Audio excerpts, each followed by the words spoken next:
everyone, and welcome to Chesapeake Chats on the Hallmarkies podcast. I'm your host, Kari, and of course, Kaycee is here with me today. Hello, friends. Yay! We are so excited to talk about Chesapeake Shores again. Maybe you thought because the season was over that we weren't going to chat about it anymore. No. You would be wrong. We are bringing you another special bonus episode of Chesapeake Chats, and we have another great guest to interview today. So please welcome with me. We're so excited to have Mark Jordan Legan on the show. He is the co-executive producer and co-head writer of Chesapeake Shores Season 5. Mark, thank you for being here. Oh, it's my pleasure. Yeah.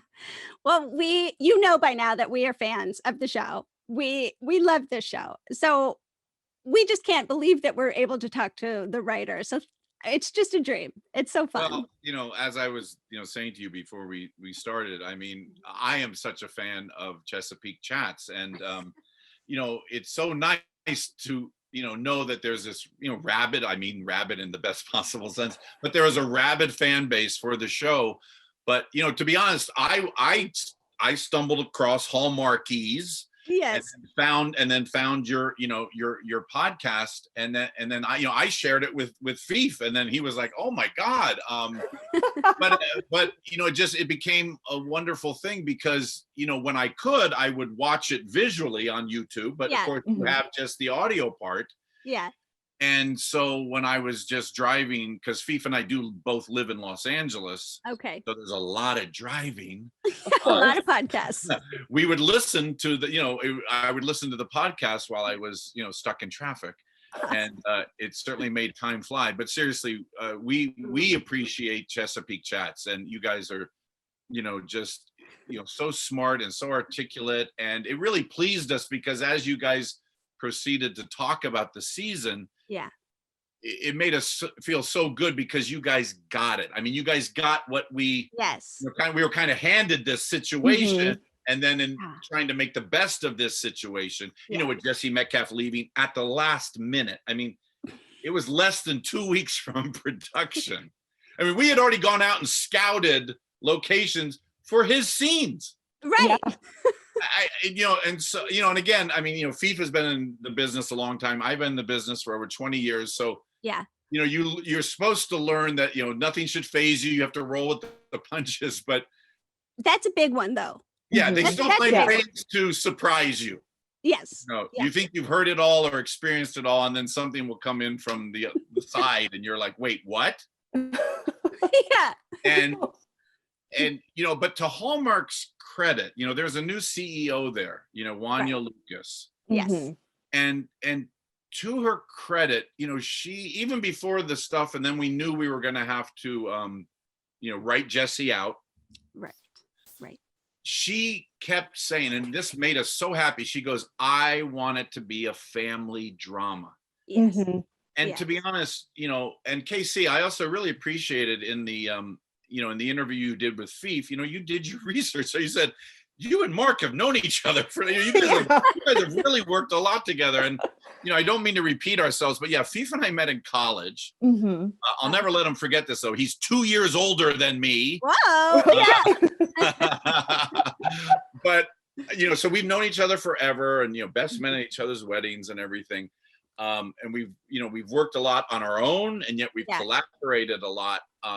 But when she when, in other words, when Fief was up for the job to be the showrunner, he reached out to me and he said, "Hey, we had not watched the show." I mean, I had not watched the show. I was going to ask you that. Yeah. No, and not throughout of any kind of, but I have 2 daughters there, and I was writing for other shows, and you kind of tend to have laser focus on whatever you're working on. Exactly. Of course. Fief had experience with Darrow and working for Hallmark in some capacity. But so he reached out to me and he said, "Hey, if I get this or I end up accepting it, I'd like to really try and bring you in. So take a look at, so I binged, I watched all 4 seasons." Okay. Yeah. But I was also writing down like ideas to give him. Great. Because, that's also a tough job. You have to go in and there's already been 4 seasons worth of stories. And you Yes. come in and come up with new stories and say, hey, I might do this, or what about this? Yeah. And I've been in situations like that where you start working for a show that's been on for a while, and Yeah. you pitch something, they go, done it. Mhm. You pitch something else, they go, done it. Yeah. Right. So, but so I watched the show, and and again, like the cast, I was so impressed with the cast. Yes. Yes. Mhm. But also, I was raised Catholic. Our name Legan goes all the way back. There's a town in Ireland outside of Dublin called Legan. Really? That's where my That's cool. people come from. Okay. Yeah. And it's funny. I had a play of mine just before the pandemic. God, guys, isn't that weird to remember back? Yeah. I know. What is that like? Already 2 Pre-pandemic. years. But I was so lucky. In 2019, I had a short play of mine done in Dublin, Ireland. Oh, that's Oh. The Sean O'Casey Theater, this legendary theater. And I'd never been to Ireland. And I got to go, and they're doing my play. And I knew this town, was like 50 minutes outside of Dublin. But as I talked to locals in Dublin, I was like, it's Legan, and that's my name, and I should go. They go, you don't want to go there. I mean, they were like, it's the sticks. Yeah. There's one pub. If you go into that pub and show them your name's Legan, the guy would go, you don't say. What do you have? Right. He wouldn't care. They wouldn't care. No. They wouldn't care. But, but because of being Irish and Catholic, and, Fief's Irish Catholic too. Yeah. And you don't have to be that to write that. I mean, we've certainly written about things that we've had no kind of heritage connection. Right. But I did connect with the O'Briens. Yes. Mhm. Yes. But as I watched the show, nothing again. But I didn't really care about Trace and Abby. Right. And I know that was the big romance, but I wanted more of Treat Williams as Mick, and I wanted more of the siblings. Yes. Yes. Yes. And so I kept saying to Fief, I think the show is really the O'Briens. And so to Hallmark's credit, this season, when they knew this change was going to come, they said, look, we want a family drama. Mhm. And it's easy to say this, and networks tend to say this, but they meant it. They were like, we want this to be, our This Is Us. Yeah. Yeah. And so that was wonderful for us to hear. Yeah. Because we knew that they didn't want to shy away from conflict Mhm. and true drama. And Yeah. also because Fief and I have a comedy background, Right. like Fief, I've written drama, but I've also written a lot of comedy. Yeah. I worked on Grace Under Fire, that old show with Brett Butler, and I was a punch-up guy for Carsey Warner, so I punched up the 70s show and Third Rock from the Sun. Mhm. But we were also interested in trying to add a lot of humor, not necessarily jokes, but humor from character, which I think we were really able to provide with Evan Kincaid. Yes. Oh yeah, Just absolutely. the way this character was provided some real lightness, Mhm. and that's And what the show we liked, needed is that.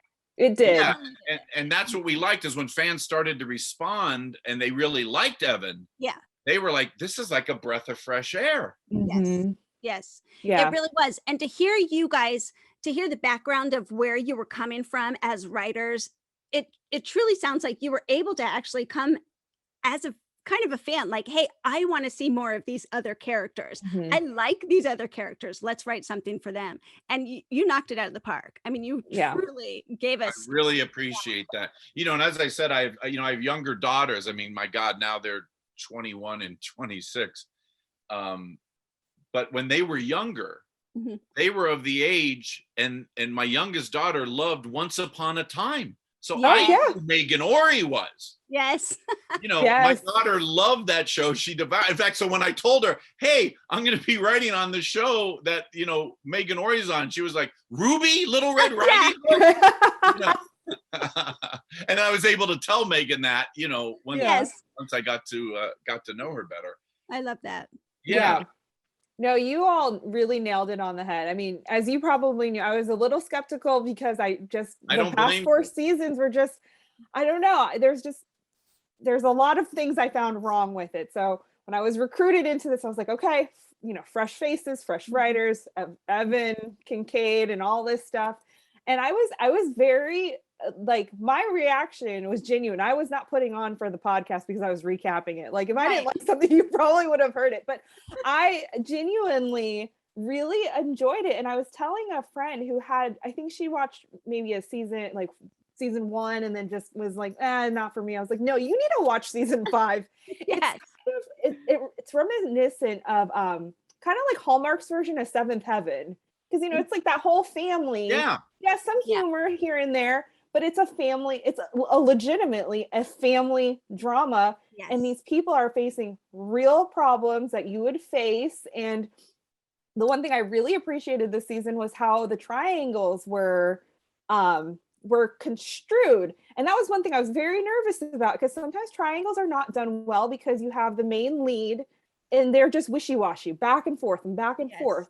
But with Abby and with Bree, you have created them as confident women, but they have very varying aspects that they need to consider when they're looking at, Jerry and Luke, or, Evan and Jay and stuff. And so I didn't feel conflicted myself when I love Jay, but at the same time, I'm like, okay, I see where Evan is playing into this, and I can see where her feelings would be a little more conflicted. And it was more like true life than a wishy-washy, like, oh, I don't know. Yes. You don't make her sound like a floozy. Like, she's very confident in who she is. It's just, they're just two different people. I mean, that's just life.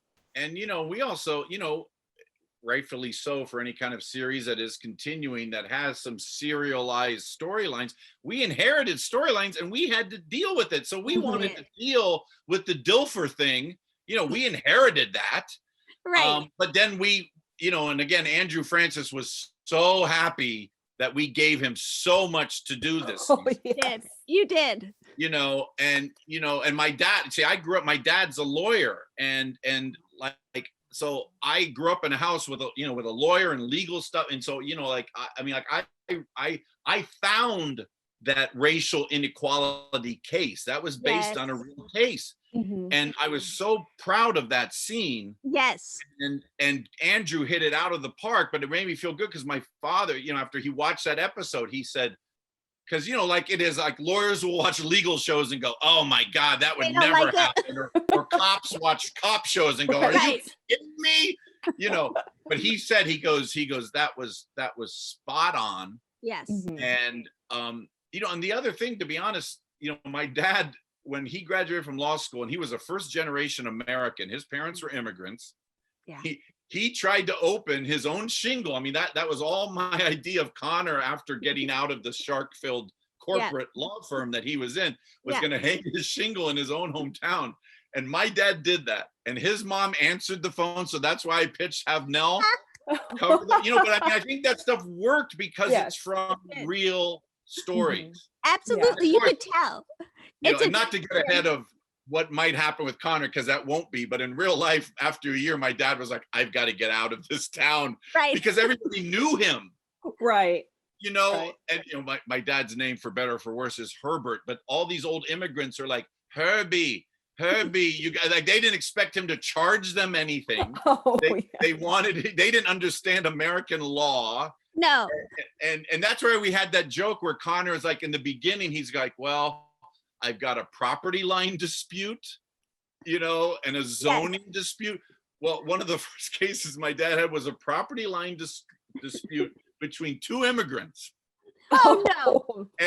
And they hire Herbie, and my dad has to go to court. But in our American legal system, the two lawyers who are going to be basically battling each other, you shake hands when you first come into the courtroom. Okay. And this old immigrant saw my dad shake hands with the enemy, and he was like, it's all fixed. It's fixed. And he's like, my dad was like, no, that's manners. That's my dad was like, the hell with that, and then my dad, and then we moved to, other places, and he became a lawyer in a law firm, and then for Travelers Insurance as a lawyer. But like all of that stuff though is all based on so good stuff. Well, this is why it had so much heart then. It had so much heart behind these stories, because they were based on stories from your past or ideas that you got from real life things. And that definitely showed through. Yeah. And, I grew up with two older sisters who I'm very close with, and I have a younger brother. Yeah. So And I wrote a lot of this, like that whole scene where Jess is trying on her wedding shoes. Yes. You know, that was one of the first things it was kind of interesting when we first got up there, and we had to like take all the Trace stuff out. Yeah. We had to create Evan Kincaid. We had to get that approved by the powers that be. Cast it, start writing all the new Evan stuff. We expanded Luke Tatum.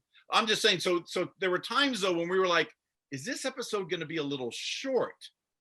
And so I was told, if you can write some standalone scenes. Oh, good. And we can put them anywhere, like maybe as a cold open. Yeah. And so I remember it actually wasn't my sister's, but it was a friend of my sister's who had broken in her wedding shoes. Gotcha. She had read it on a website, you know. I mean, so so I sat down and I quickly just wrote that scene. Yeah. And it was kind of this like, we'll film it and then we don't know where it will go. And then so when it was put into the cold open of I think episode 2. Yes. Yeah. Very, very quick. But again, just growing up with 2 sisters and everything, and I have 2 daughters, I feel that I do write women characters very well. But what pleased me so much, because we were still new to the show, Lacey Maley, who plays Jess, she got that scene and we're like, okay, read this scene because we're going to film it tomorrow. And she texted Fief, because she didn't know who wrote it, but she texted Fief and said, oh my God, thank you so much for this scene. It's just so much fun. I love the sister scenes. And, to Fief's credit, he texted back, thank Mark Jordan Legan. That's good. But then like when we shot that, I thought and again, that's what my sisters would do. They would chase each other because they were pleasing each other, and then, and I actually think Megan Ori ad-libbed that line. Could you bring back some wine? Yeah. At the very end. But I just, I love those scenes with the sisters. We all sat on her couch and teased her about the whisk away. Yes. That's my sisters. Yeah. This is so good.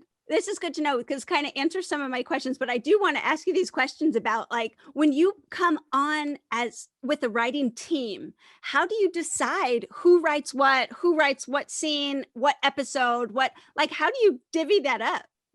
Yeah, well, and again, the pandemic became a new normal and there was nothing normal about it, right? I mean, so once Fief took the job, and then he wanted to bring me on. Well, I'd never worked for Hallmark before, and I'd written this drama pilot, and I'd always gotten great feedback on it and gotten a lot of meetings from it. So he gave them this drama pilot I wrote and they read it and they said, let's hire him. But then, we did bring on 2 people who had previously worked on Chesapeake Shores. Nancy Silvers, who's been there from the beginning. Nancy's just fantastic. But we did want some continuance. We wanted people who had been on the show. So if we didn't understand something or didn't quite understand the relationships, and then so Brian Ross was continued on also. And then we'd hired a new team of female writers. But here's my point. So that's still a small room. 2, 3, that's about 5 people, right? 6 people maybe. But we're all writing in 2020 not knowing what's coming. Right. And then March 13th I think is when everything changed for everybody. That was when we realized that this is very bad. So no more going to the office. No. And we tried to Zoom writing sessions, so you can and that's a very difficult way to write. And that limped along for a couple months. And then of course you can't blame Hallmark or any network or movie studio that was trying to figure out how they could keep making product. But and we were told at the start of the season, pre-pandemic, you're going to do 10 episodes. Great. But when you do these kind of serialized storylines, it's much different than standalone episodes of a show. Right. So you're going to do 10, great. But now we're hearing, okay, well, with the pandemic and now we're delayed and we don't know what's going to happen, we're going to have to cut it to 8. And we're like, oh, okay, because you start moving, and then okay, we're not going to be able to film in April. And of course, they're talking about 2020 at this point.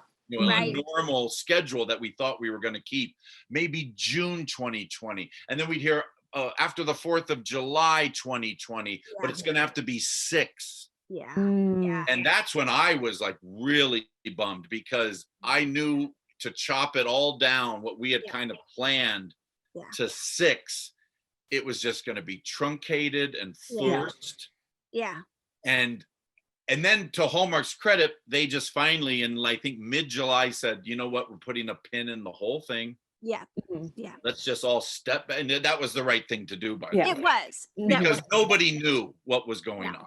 No. And what was safe. Yeah. But then, to be honest, the rest of the summer, FIFA and I, we're in limbo. Like, are we even going to get to make this thing someday? And so August goes by, September goes by. And then, I don't even remember specific dates, but at some point, Hallmark reaches out to us and says, we're hoping that in 2021, things will be okay enough on Vancouver Island, at least. Right. Because the numbers did stay lower in Canada for a lot of reasons. But anyway, but this is what was great, is that Hallmark said to us, okay, yes, we were wrong to try and cut it down to 6. Let's take it back to 10. But what would it be now? If, if we're going to let you go back to 10. And, so FIFA and I sat down and wrote a very detailed document. Okay. Not a script, but like a treatment, like almost a very detailed outline, because we kind of knew what the first 6 were going to be. And then we had to change everything and then cut those out. So we kind of gave a detailed thing of what it would be. And from what we've heard since, is that that's what got the green light for them to say, let's do season 5. Let's do a season 5. Yeah, no, we were thrilled, but also then had to just write a lot, because we were trying to write the scripts. We were like, we've had this delay, which is an unusual situation. If you can have all the scripts written ahead of time, that's highly unusual in our dramas. Sure. And then they had to be changed, though. Yes. Were those the ones? So we kind of went up there with, oh boy, we're sitting pretty. We've got all 10 written. And, Mr. Metcalf's allowed to make whatever decisions he wants, but it happened, I do want to I'm sorry. I just want to say one thing, it was not true, though, that it had been written that they were going to break up. That was not true. Ooh, that wasn't true. No, that wasn't true. They were going to be together. Yeah. But so we had these 10, and listen, that's the other thing people forget about, is it's show business. Right. Business. Yes. And also a TV set, a movie set, it's like an office. Mm-hmm. It's like if you go to work for an insurance company, there are tons of people you like in that office, and there's some people you can't stand. Right. And it's the same on a set. So there are personality clashes. There are all kinds of clashes, and there are clashes with the people who work for the studio and work for the network. And, and it's a you're talking 200 people on a crew too. Oh yeah. There's a lot of stuff going on. And, we weren't privy to that. We were new to the show. And I think in some ways that helped. There was a lot of fresh blood this year too, by the way. Our director of photography, Kamal, he was new. Wow. And you have to stay true to the look of the show, but I thought the show looked amazing this year. Kaycee mentioned one thing I noticed. It seemed fresh. There was something different about the cinematography this season. Yeah, and so Terry Ingram, who we love, the director, he ended up directing 4 of the 10. But I guess Terry had done a standalone movie with Kamal, and they were and so Terry pitched Kamal. Wow. So but Kamal was new, and he kind of brought in his crew. And there were a lot of people who had been there, and they were all great too. But once the drama happened and we find out Trace is leaving, you got to write him out. And then Hallmark said, but we need a brand new leading man character. Oh, okay. And by the way, Steve and I are in quarantine while all this is going on. Right. We're stuck in a hotel room, for 2 weeks, which is, I was fine till about day 10. Sure. Yes. Yeah. And about day 10, I started to get a little batty, but we're also trying to write, we're trying to figure this all out. And it's funny how writers, I've learned this from myself. I try and read and listen to everything, because you never know where an idea is going to come from. Right.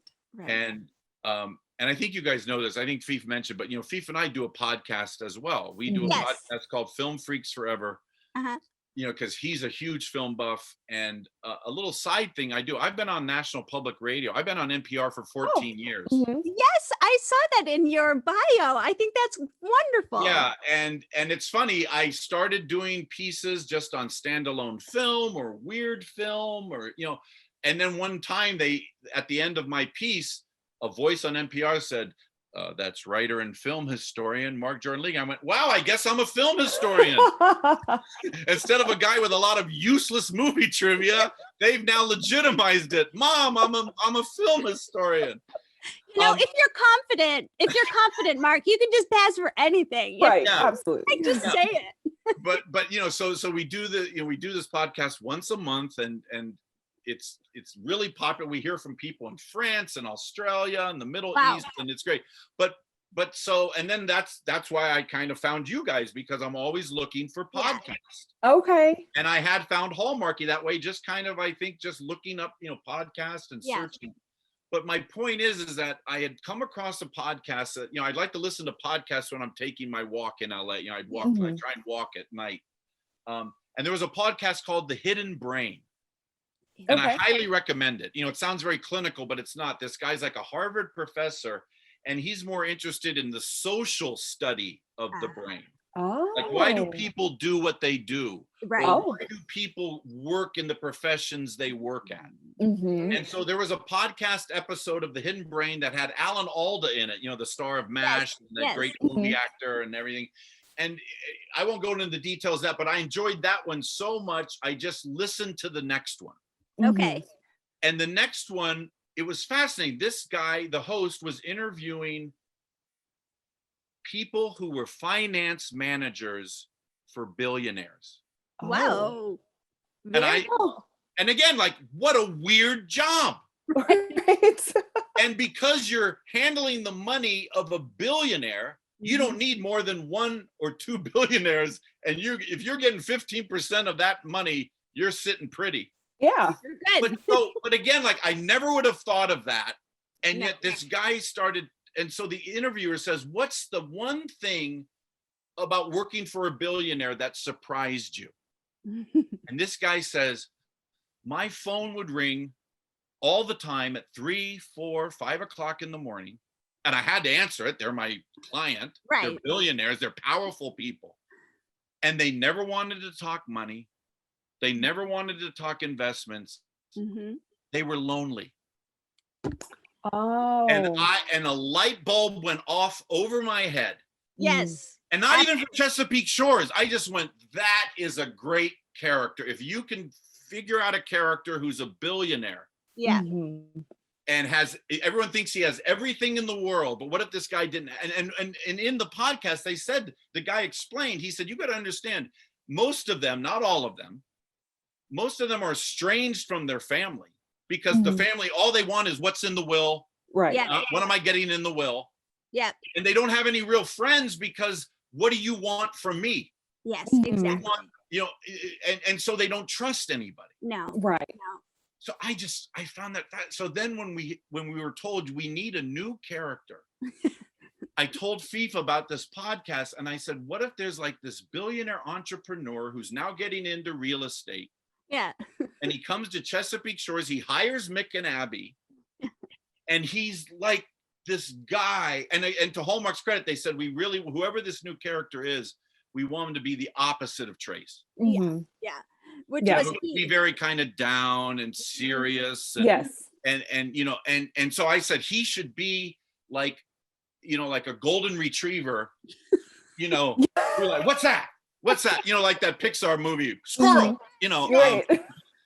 and I said, but he should come from no family, and he should be a self-made man. I want him to no family money. Yeah. He was poor. Yeah. And he, this I don't want to give away. I mean, what we also liked was how he slowly revealed Evan's story. You did. Yes. We appreciate that. But this is so fascinating to hear the and I hope I'm not origin story. I hope I'm not blabbing too much. As I told you, I've had two strong cups of coffee. My mom makes the strongest coffee in the world. Give me some of that coffee, Mark. Yeah. I love that. This is so fun to hear these behind the scenes stories and how you process as a writer. What Yeah, goes but again, like listening to right. that podcast, who would have thought that would Right. steer you Yeah. to So that? I have a question though about one more question about a writing team. How do you handle it when maybe one of you has a vision for the series or a character that you disagree with, and you're like, no, they wouldn't do that, or we shouldn't do that. Right. It can't Well, all be. again, that's what I was saying. It was such an unusual situation that once we were up in Vancouver, Yeah. for health and safety reasons, we weren't going to bring up the rest of the staff. Okay. And Nancy has grandkids, and she, and so she wasn't going to come up. Eventually, Brian Ross came up to just be a presence on the set, and he gets along great with the cast and everything because he's been there for 2 previous seasons. Okay. So that's very, very helpful. But once it was like, okay, but my point is, we wrote up a 2-paragraph description of who Evan Kincaid. And by the way, he was called Evan McKenzie, and the name didn't clear. Oh, you have to clear names legally. He was Evan McKenzie in an article I read. Yes, one of the press releases went out as Evan McKenzie. It was. Get this: if there's one Evan McKenzie in Maryland, you can't call him that. Really? If there's 3 Evan McKenzies, you can go ahead with that character, because you can say, "Oh, it's not based on you; it's based." I mean, isn't that silly? Oh, interesting. Yeah, but that's why names always have to clear. There's like literally just an office that does name clearance, and the name of a business. It's strange, Very cool. necessary. Okay, now that makes sense as to why sometimes I see names changing randomly. It's like, wait, I thought they were Joe, and now they're Sam. Yeah, exactly. And also, to be honest, Luke Tatum, good name. He was Luke Chapman, and that didn't clear. Oh, interesting. Huh. Yeah. But so we write up a 2-paragraph description of who Evan Kincaid is. We sent it to Hallmark, and to their credit, they went, "We love this." And we said, he goes, "This is an optimistic guy. This is a guy who he has built this empire because he trusts his own gut. Yes. He trusts his own instincts. He's only ever had himself. Yes. But he is a lifetime student.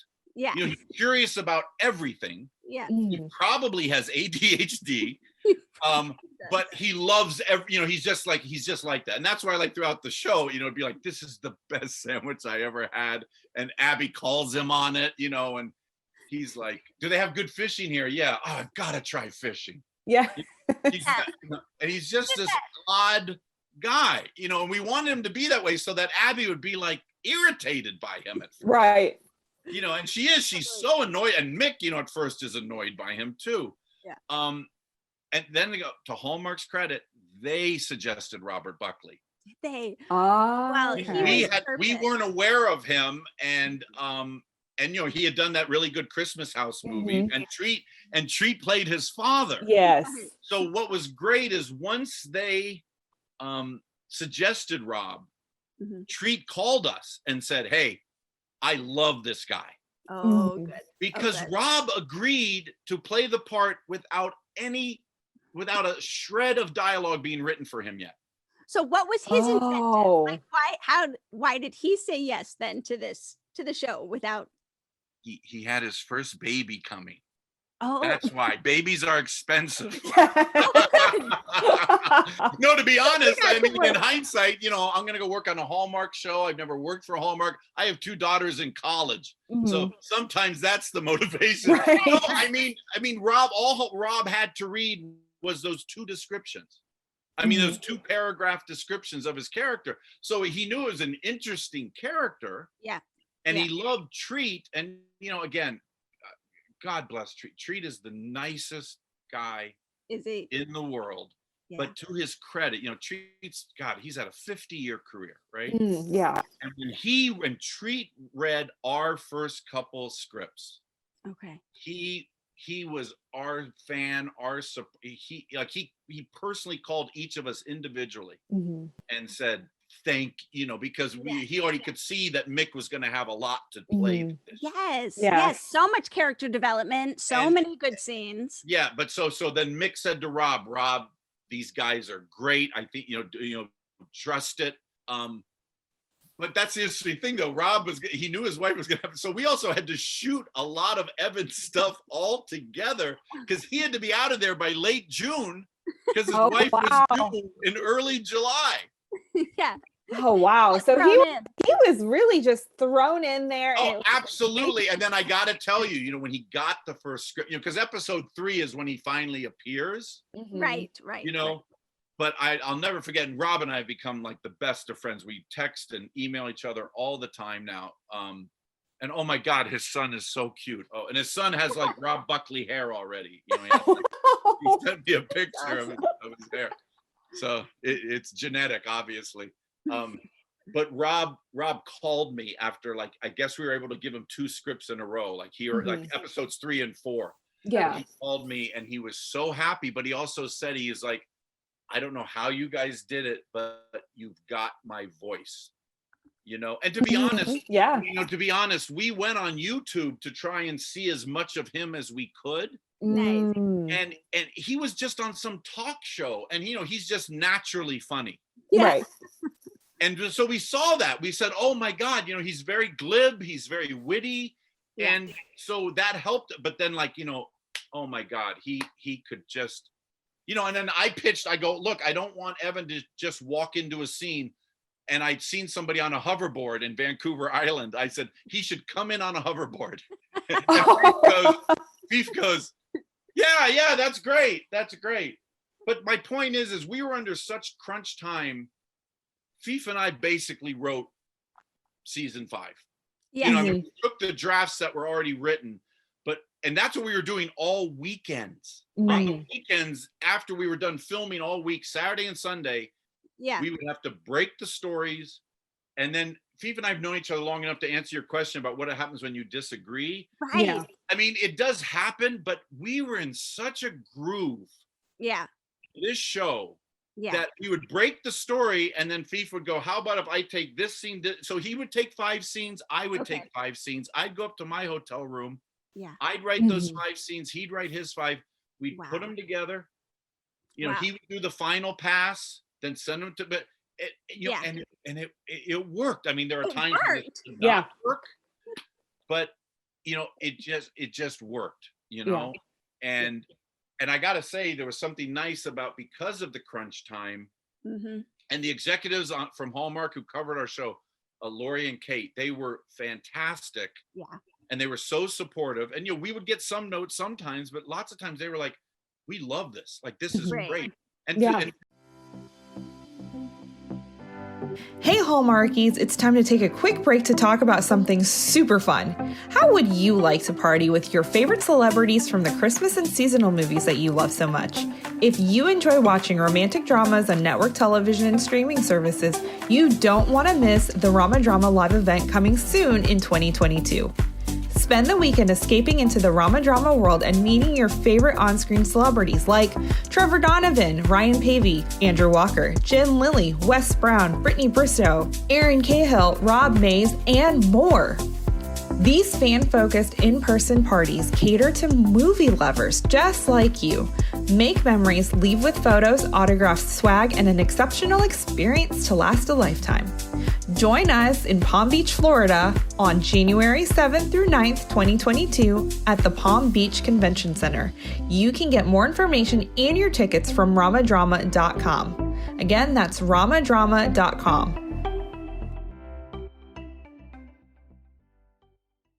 To their credit, as the season went along, they were the ones asking for more cliffhangers. That's why there were so many in the finale. We were like, we have enough. And they're like, no, more cliffhangers. And we're like, okay. And to their credit, they asked for like some more drama. Yeah. Because I know fans, look, and especially during the pandemic, there's a need for comfort food and escapism. Yes. Mm-hmm. But Hallmark provides that 23 hours out of the day. Right. And there still is a lot of comfort and feel good and laughs with this show. Yeah. But they wanted to have more drama. Yeah. Mhm. And so, you know, when Kevin and say, you know, we realized we were going to have them, you know, get pregnant, but there was, we had already decided on the endometriosis Okay. as a real thing, you know, so that there could be difficulties. But we thought, gosh, I don't know whether there should be a miscarriage or not. And to Hallmark's credit, they were like, no, we think you guys can write it, and the actors can handle it. And of course, you know, I mean, I'm just sharing personal stuff, but you know, my wife and I had a miscarriage. My mom had a miscarriage. And I think it's important. In fact, it touched my heart when that episode came out. A lot of fans on Twitter said, thank you. You know, because they experienced it. Yeah, we both of us have experienced. Yes, that's right. On the podcast, you shared that, and you know, because here's the thing. I mean, and that was my problem a little bit with some of this previous seasons. Was I get it. I get why some people just want to be able to turn on a show and everything's fine and there's not much conflict and all that, but that's kind of boring. Yeah. And drama needs conflict. Yes. And I think you handled it appropriately. It wasn't so heavy all the time. Like all 10 episodes wasn't this just heavy drama, like, oh, you know, I think because you handled it so well, like, okay, so one sibling's up, another sibling's handling something dramatic or they're going through something. And then that sibling go up and then somebody else will be experiencing something. So I think because there was such a good balance among all the siblings and it felt very like real life, almost like I could just step right into Chesapeake Shores and kind of be involved in that family and that life. I think that's why it worked really well. And it wasn't anything, you know, nothing scary happened, nothing traumatizing happened where it was like, oh my gosh, you know, it was just, you know, everyday life and what people experience. And I think that brings the comfort to people too, because 2020 was such a weird year. And yes, we do like the fluff or whatever, but we also like to see a little bit of normalcy. And I think that's what this season really brought. It was like, oh yeah, you know.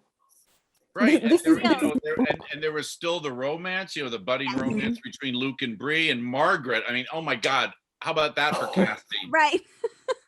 Raylene, you know, a lot of people auditioned for that part. And that was one of those casting decisions where everyone agreed. Because that's the other thing, too. You have like 9 people who can give their say on a casting thing. And sometimes it's like you can't believe the same people are, you know, like 5 will love this person and the other 4 will hate that person. But with Raylene, it was like everyone was like, this is a slam dunk. Awesome. And from that first scene, just bringing in a box of legal files, her and Connor had instant chemistry. Yes. Right? Absolute chemistry. And, so fun. And we also we knew that once he left the firm, we were just going to have her go away for 2 episodes and then show up. We knew that she was going to start working with him. Yeah. You know, at the law firm. Yeah. But to just go back for a minute, you know, just to the miscarriages, you know, we also wanted to show, because, you know, I this is like a life lesson I try and teach my daughters, is that, you know, life is going to kick you in the teeth all the time. But with the love and support of a family, you can get through anything. And, you know, and so, you know, I wrote the scene between Barbara Niven and Jessica. And everything Barbara Niven said to Jessica is what my mom and my wife relayed to me. That you wouldn't wish it on anybody, but you are going to come out stronger on the other side, and you're going to learn that you are stronger than you know. I mean, and I got to tell you, I mean, there wasn't a dry eye on the set when we shot that, and I thought Jessica, I mean, that's some of the best work she's ever done. I mean, it was so raw, and Barbara Niven too. Barbara Niven brought it this year. Because we gave her a lot to play too. Right, right, you did. You know, her and Jess, and we so appreciated the fans saying, finally, I've been waiting 5 years. Yes. We need them to closure. We needed closure. Yes, you know, and you know what's funny? This is a little behind the scenes stuff. No one on the viewing audience was ever going to see the email that Jess sent her. But was it written? Yes, I wrote it. You did. You wrote it. And I sent it to Lacey. I said, Lacey, how's this? And she goes, it's perfect. And then I did, and then so Barbara read the email, you know. So again, that's like a little thing, because there could be a blank screen there. It doesn't matter. No. But that's, you know, and you know, that's why I love that line from David when she shows it to him and she goes, is it that bad? He goes, it's that honest. It's that honest. Yeah. But that's so good, because I would think that personally, those characters, the women who play those characters, they would want closure for their characters. Like they would want to see and hear some of the stuff that would be said, even if it wasn't filmed. So that's cool. I like that. Yeah. And, you know, also, we were very proud this year that, you know, even, and by the way, oh my God, Brendan Penny, when he comes to tell his, that's the best acting, you know, and again, I become very close to Brendan. I think Brendan is such a good actor. I think he's an underrated actor. Yeah. Yeah. And, you know, it's funny, every actor is different. Brendan can't watch himself. Oh. You know, a lot of actors will totally watch the dailies, watch the cuts, watch the show. He's just, you know, and I know actors like that. Apparently Adam Driver not only doesn't watch himself, he literally has a phobia about it. Really? Yeah. So everybody's different. You know, everybody's different about that. Because I know a lot of actors, they do want to watch themselves, because it's like an athlete watching videotape of their swing, and they can say, oh, only by watching it can they go, okay, I see, I could have done that better, or wow, that really did work. Yeah. I just gave them a look, and it's all there. Right. But this was so sweet. The rest of the cast, and they're so close. They're like a family. The rest of the cast told Brendan, you know, they just called him and said, my God, man, that worked. So he did watch the finale. I'm so glad that he did. Do you know what he thought about it? What did he think about it? He was blown away, and he was so impressed, and he was just so thankful, you know, for the writing and everything. But they brought it. But my point is I love that. First of all, and it was just so raw and honest. It was, you know, that's what no matter what I'm watching, theater, movies, TV, I just, for acting, I say, do I believe them? Yes. Do I believe them? You know, because, and there's nothing worse when you watch some of these actors on film and they're just dead-eyed. There's nobody home. No. They're saying the lines, but and then like when you watch like Meryl Streep or Julianne Moore, you know, there's 1,000 things going on in their eyes. Right. You know. Well, that is so cool. And you gave them something to work with. And Kaycee has said this before, but it's really, you elevated this season with your writing so that the actors can shine. And so that even the location, like Chesapeake Shores itself, could shine. And you just really elevated this. That's right, Kaycee, you've said that. Absolutely. Yes, absolutely. Well, I greatly appreciate that. And by the way, Kaycee, for you to have that as your backdrop, can you imagine, like I'd been to Vancouver before. I shot a pilot in Toronto years ago. I'd done a project in Montreal. I'd never been to Vancouver Island.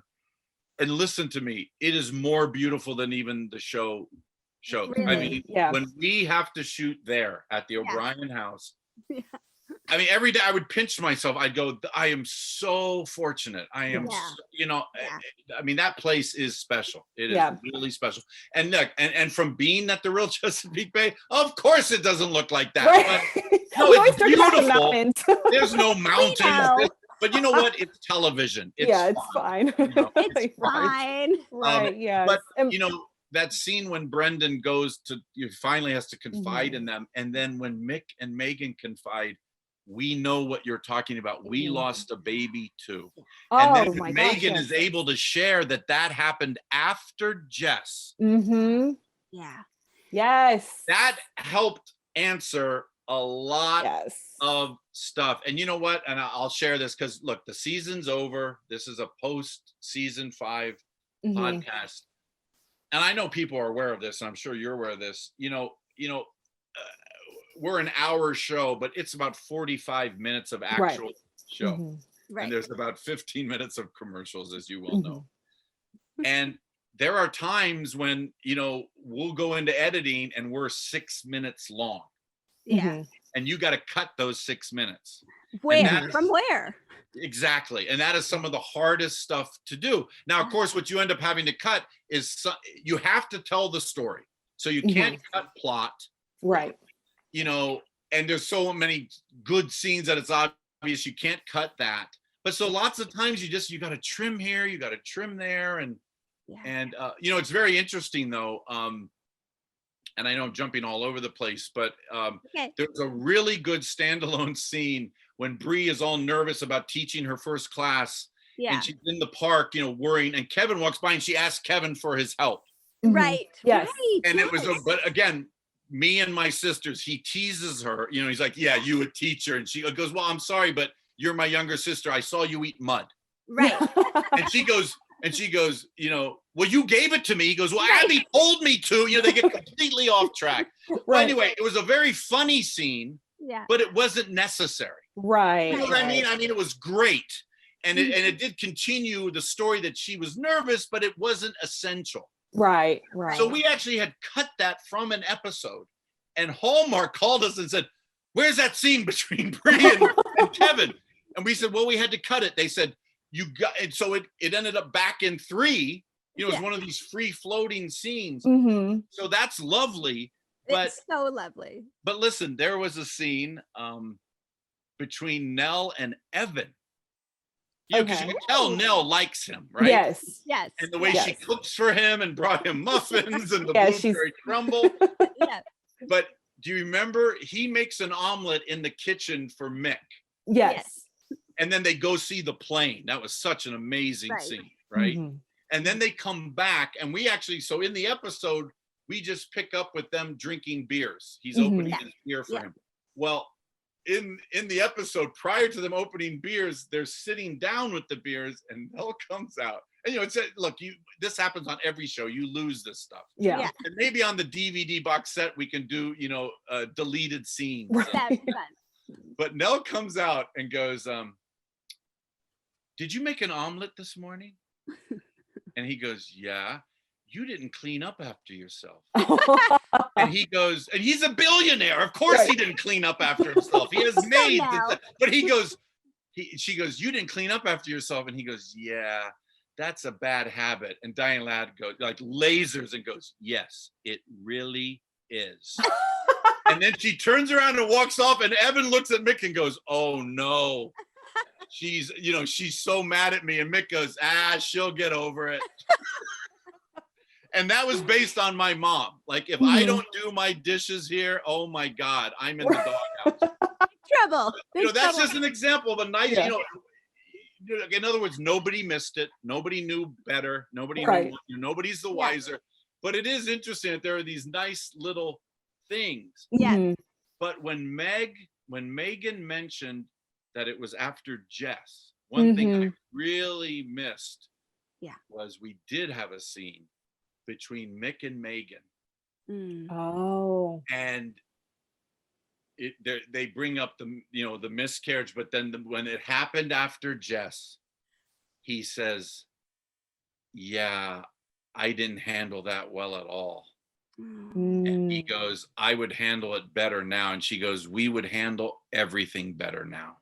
But like just that, so because he's even said, even when he finally broke down in front of Megan Ori, Abby this year, and admitted that summer was so tough on him. Yeah. And but he says, he goes, but it's my generation. We have to be strong for our kids.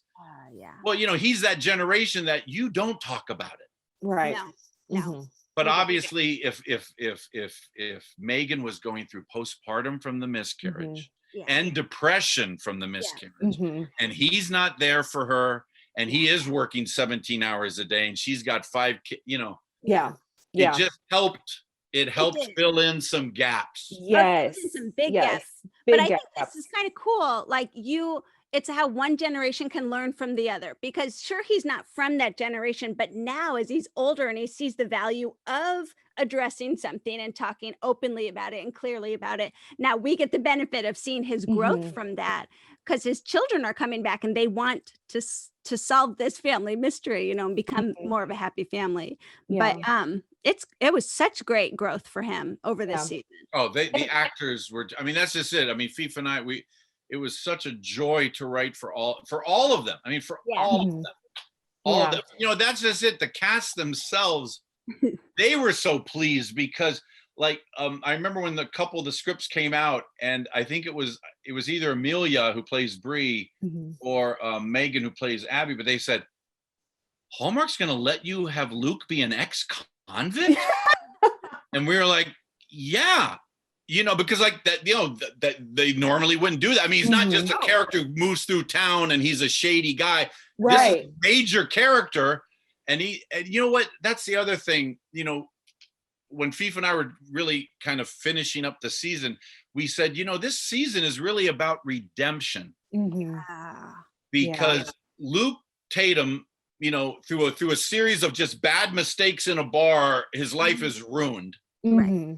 And we really researched that, you know, with my dad being a lawyer too, we knew a lot about ex-convicts and everything, but like they make it so hard for you to not go back to prison. Right. There are so many jobs you can't get. Yeah. And so like, you know, in our backstory, Luke had been out for about 7 months. Okay. And Kevin and Mick were the first people to be kind to him. Yeah. And you know, that scene at the truck, by the way, when we filmed that night at the truck, when Luke finally tells him the story of what happened. Oh my God. I mean, Treat and Steven were, you know, we were like, when it was done, like, I mean, people applauded. I mean, it was just like, we couldn't believe it. But so like literally because he meets the O'Briens and Bree, Luke is getting redemption. Yeah. And Evan Kincaid, even though he has all the money in the world, he has no family. He's never had that. And he's literally getting redemption from the O'Briens. And isn't it wonderful how Mick has become literally the father he never had? Yes. And that line reading that Treat gave when he says, Evan, if you want to come over, you can just come over. You don't have to make up an excuse. And the way Rob just relaxed after he said that. The family photos, like he never had that. Raised by a single mom. You know, she died in front of him when he was 18 in a car accident. You know, and then also in a lesser level, Arthur Driscoll is redeemed because he meets the O'Briens. His wife Elaine dies. He shuts himself off from the world. Yeah, that's true. And through Megan and then Nell, who knew his wife, but then once he sees Carrie's artwork, it revitalizes him. Right. And he literally wants to like pass on to her. So it was really nice that through these 3 new supporting characters, we were showing that the O'Briens are the best thing that ever happened to them. They are, but you know what is kind of cool, because sometimes you get this message that like, you know, like in order to help others, you have to help yourself first and, you know, all this stuff. But I feel like it kind of actually goes hand in hand. It's one foot in front of the other. Like maybe you're helping yourself, but you also are looking to serve others. You're looking to help them. You're looking to bring them a part of the family. And it really, you can't heal one without reaching out to the other, you know? So the O'Briens really showed that this season. There was some depth there to their healing because of these people that were being family to. Yeah, absolutely. And you know, with Nell, we were, and you know, God, I love Diane Ladd. You know, that's just it. Fifa and I being film historians, we know everything she's done. We knew everything.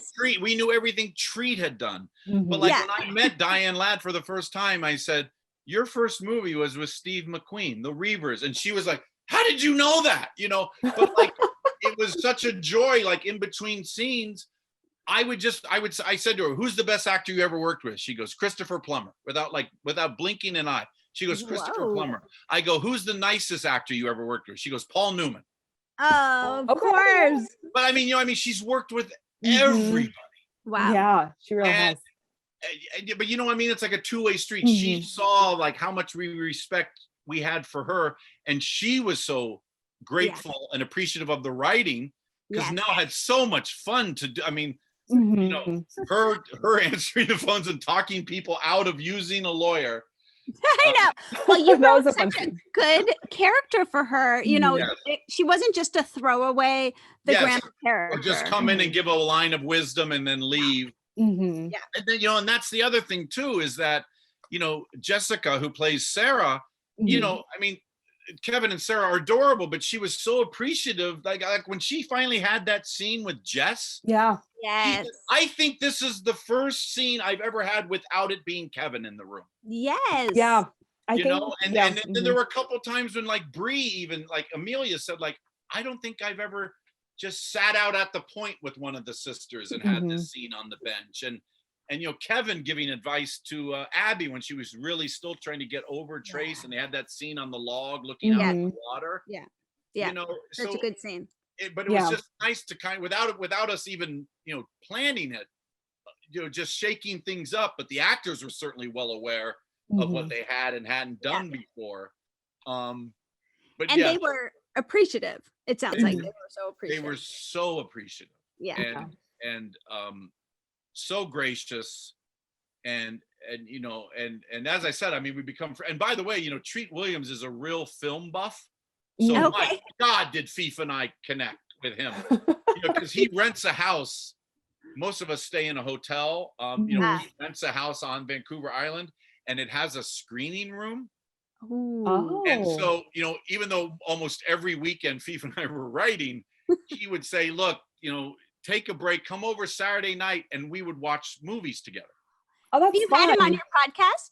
Film Not yet, but we're going to. You should. We're definitely going to have him on just to talk about his career. I mean, but I'm just saying, so he's a real film buff. So sometimes he'll, like, we wrapped in July. I mean, he called me 2 days ago just because I recommended an old movie to him, and he loved it. And we talked about I love movie. that. I love that. Yeah. Kaycee, did you want to, I mean, we need to possibly talk about this finale. Yes, we do need to talk about the cliffhanger, in which I called, I expected a cliffhanger. I was thrown off the cliff into the Chesapeake Bay.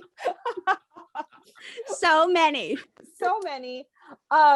So Cliffhanger City, we have Mick and Megan. We want to know, is Connor dead? And who did Abby call? Well, as you are lovely ladies, but I would get whipped if I shared such laboratory secrets with you. Just a few. I mean, come on, just a quick. Now I assume, are you now starting to get ideas for hopeful season 6? Do you know when they're going to renew season 6 or Chesapeake Shores? Well, first of all, that press release was lovely yesterday. I mean, that really, that certainly, fingers crossed, makes everybody cautiously optimistic that yes, we're going to have a season 6. Number one. Number one scripted series on cable. We are so proud of that. Yeah, you should be proud of that. You should be. Congratulations. And and Hallmark did such a good job promoting the show and everything. Because we were season 4 was 2 years ago. Yeah. And not only that, it was 6 episodes too, right? And it was only 6 episodes. It was 2 full seasons ago. And also, the other thing to keep in mind, cable is getting its butt kicked because in those 2 years, there's 5 new streaming services. Disney Plus, Peacock, Paramount, Apple TV, and there's even another one I can't remember, but that's a lot more competition for eyeballs. Yep, you're so right. That our numbers ended up being as good as they were. Yeah, is wonderful. But listen, it's stuff like this though. It's stuff like Chesapeake Chats that totally helps that. Well, seriously, it totally does. Well, we were glad to have this landing place, a place to come and talk just even amongst us as friends, but then to hear other people's feedback and their views on the show or their hopes of where the show goes. And it's just a really fun connecting point with people that you don't know, but you all love the show and everything. Yes. So yeah. That's been a blast this year, and we definitely are going to cover season 6. So we definitely want to bring Chesapeake Chats back along with season 6 of Chesapeake Shores. But any kind of last thoughts or tidbits you have from your experience from Chesapeake Shores this year? I mean, it sounds like you are 100% in for season 6. Oh yes. Excuse me for a minute. I have this computer on a console, and if I don't move it, There you go. I can't plug in my computer and I'm almost low on juice. So it would be terrible if we just went to black. It will the screen will just go to black like the season finale, and everyone, what? That's what we wanted. Hey, let me tell you something though. Andrew Francis. I mean, nobody knew, and the cast didn't know what was going to happen until they read the script. We didn't tell them. Okay. And by the way, but yet, we told Andrew, because obviously, if you go back, and a lot of people do watch these episodes more than once, right? In episode 8, when everyone's in the kitchen waiting to find out what's happened to their father, when Mick's plane is missing, right? Connor says, "Is this decaf?" And she goes, "Yeah, it's always decaf after 8." He goes, "Then why am I so jittery?" Well, that's the first warning sign. I didn't even catch that. Yeah, well, no, that's fine. But I mean, for the actor, we put that in to say, you're not feeling well. You're not feeling well. There's something even then Connor knows, aside from like working long hours. And again, like when Kevin teases him, he goes, "Well, maybe that's because you're starting a new business that you sunk all your savings in." Right. And he's like, "Thanks, bro."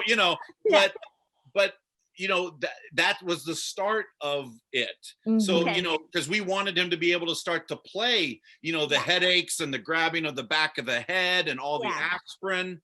Yeah. And then he played that stuff very well. Like when he first gets a little dizzy and then he collapses in the courtroom. Right. Right. But he did, he knew that. I mean, actors are actors. He was like, "Am I are you going to kill me?" But when he read that script, he was like, "Wow. Wait a minute. What are you doing to me?" He was like, "Wow." Yeah. And, the other cliffhanger, because Hallmark asked for it, and I pitched it to FIFA and he liked it and Hallmark loved it, is we said, and this was to give David more to play. David is great. Yes. Hallmark's is great. But he's mostly there with Jess, and he's supportive of Jess, and he puts up with Jess and all of her quirks, and they're wonderful together. My God, their chemistry, and they truly like each other. They tell that, right? But I said, hey, he comes from money. He comes from a blue blood Boston family. Yeah. I said, have the father call him out of the blue. And that's all based on Bernie Madoff, the Bernie Madoff case, where a top citizen, everything's fine, and then disaster. Yeah. And Carlo was so appreciative that he got to, and I thought he hit it out of the park. When he comes back from Boston and the tears are in his eyes, and they're he's fled the country. Yeah. They've padlocked his businesses. He cleaned out his trust fund. I know. Your heart just breaks for him. Yeah. Yes. And yet, season 6, that's a very interesting thing for him to play. Because even though his character always said, and it was very true about he was the black sheep of his family. He didn't care about money. Right. He wanted to be a chef. But hey, when you have a trust fund, you have a trust fund. I mean, that is a cushion. And and they used that cushion. As he says, okay, we need a new dishwasher, we need a new furnace. I'll go get it out of the trust fund. Right. And that's not going to be there. If we get to do it next year, that's a whole nother reality for that character. Yeah. Yes. And we think that's fascinating. We think that's a fascinating thing for their relationship. Yeah. Well, that'll be good because, and I hope that comes to fruition in season 6, because Jess had this one line that I was so fascinated with afterwards. She just kind of was like, what happens after the wedding? What happens to a couple after, you never see that. And so she was nervous a little bit about just kind of life goes on, but you're married now. And I always thought that kind of hung in the air for me with the two of them. So that would be cool. Yeah. Yeah. I believe Fief wrote that line, but I love that line because that's so true. Yeah. Yeah. And it is a real concern for newlyweds. I think you're kind of like, I don't feel different. I just walked up the aisle and down the aisle and I'm still me, what happens now? So I think that's great.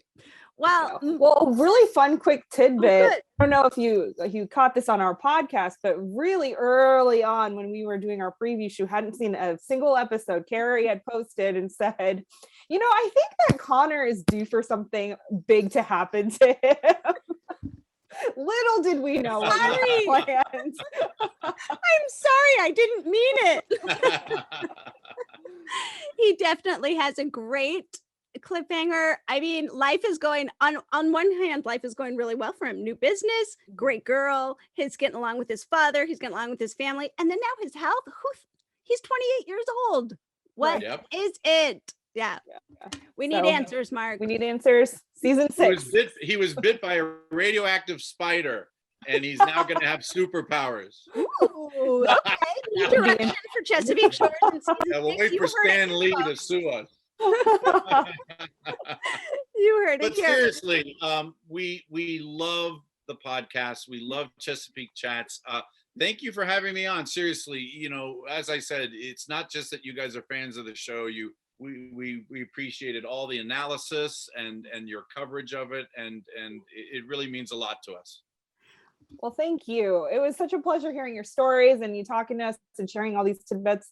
So much fun. And we know that the Chessies out there are going to have a lot of fun listening to this and hearing some of the behind the scenes fun that you shared. And I promise you too, the second I know there's a season 6, I'll let you guys know. Yes, please. Yes. Woo! We will be there. We will be ready, waiting for your information, because this has been so much fun this season. And what a treat for us to finish off our Chesapeake Chats, talking to the writers, talking to you. Thank you, Mark, for coming on this show. Best of luck to you. Everyone check out Film Freaks Forever and his monthly podcast with Fief Sutton. Mark, thank you so much. Hopefully we will be talking soon. Yes, my pleasure. Take care. Thank you. Bye. Kari. Wow, that was so much fun. Lots of new content. So much fun. So much behind the scenes content. So much insider information. No, even after we got off. Now, I think we could share a little bit of what he said, because we had asked something we didn't get to in the actual recording of the interview was, how do you handle all of the medical stuff? And so they do their research. So, and they do have some connections to people in the medical field and all of that. One thing he did say about kind of going back through social media and kind of looking through what people were saying, something that kind of tickled them was the fact that we all hated on the parole officer. And I thought that was just so funny. We hate Sullivan. Ew, boo. But he's just doing his job. He's doing he has a terrible job. And he's trying to do the best job at it. Yeah. And they interviewed or they talked to a bunch of parole officers to get a real feel for that character and building them and all of that. So anyways, yes, super fun talking to Mark, and they hopefully, fingers crossed, we get a season 6. They said they want to come back, so we'll see them back next year. Yeah, we'll definitely have them back. We'll definitely talk with them again. We'll keep those lines of communication open, because they are just rich with information and experience on the show. Oh my gosh, it's their show. Of course they are, Yeah. So I'm excited for absolutely. That. So super fun. Hallmarkies, Chessies, thank you so much for joining us today. We hope you guys had a lot of fun listening to our interview with Mark Jordan Legan, and be sure you follow us on the social medias. You can find me on Twitter and Instagram at Kaycee__Simpson. I changed. I know. Not Hallmark my words anymore. I was like, I need to be consistent on my social media handles. Well, you can come find me on Instagram at Hallmark Comics. That's Hallmark_Comics. And I'd love to interact with you there about Chesapeake Shores and anything else Hallmark related that comes to your mind. Yes. And make sure you are tuned in to our iTunes and YouTube and Spotify and all the places you can find us, because we have moved from Chesapeake Shores to Christmas Land and all the holidays and all the content. And you need to come back and make sure that you are following us and get some merch. We got fun merch coming. I think we have holiday merch that's coming. We have Chessies merch. We have everything for everybody. And if you don't like shirts, they come in mugs and like mugs, notebooks, pillows, random things. Go check it out at the TeePublic.